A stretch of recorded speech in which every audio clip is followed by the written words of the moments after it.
Hey my dudes, I run a bakery from my apartment called Bageriet Lördag. The very first thing I did was put on my first round of bun dough. Each round takes about 20 minutes to run and then at least 30 minutes to rest, and as I had 3 rounds of bun dough to do, I really wanted to get going. While the dough was mixing, I made a butter filling. I had scaled this out twice since I have to run the same bun dough 2 different times, and I wasn't really thinking about it, but there was no reason I had to mix them 2 separate times, so I just put all the ingredients in one bowl and mixed them together. I also threw some peaches in the oven. They roasted for about 10 minutes at 220 degrees Celsius.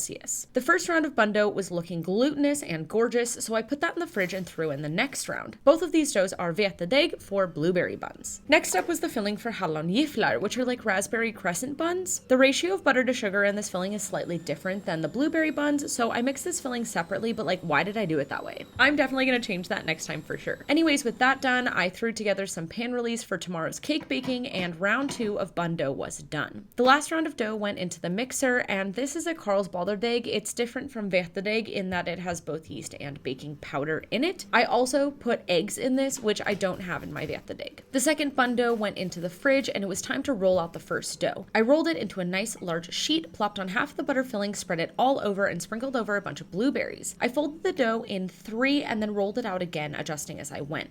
This first round of buns got so messy by the end, I was so stressed. I really hate being messy and sticky. I popped all the buns in the freezer drawer and slammed them into the freezer because my last round of dough was done. I took that out, cut it into 4 equal pieces, and rolled each one roughly into a log shape. Dough number 2 came out of the fridge, and I put the round 3 logs in the fridge to rest. Blueberry bun round 2 went much better. I worked much more quickly this round. I took a log of dough from the fridge and got started making the raspberry buns. This is a similar process of roll out, slap on some butter filling, spread it out, top it with fruit. But instead of folding it in 3, I rolled it up like you would for cinnamon rolls. I cut the buns, and then yet again, it was time to rearrange the buns in the freezer. The buns in the shallow drawer are just there to get cold and hard. Once the buns are all hard, they get put into a bag so that they're protected. Anyway, round 2 of the raspberry buns. Roll out, adjust, filling, spread, sprinkle raspberry, roll up, adjust, cut, freeze. Round 3 again. We roll out, filling, spread, sprinkle raspberry. There's no water. Someone's cut the water. Why is there no water?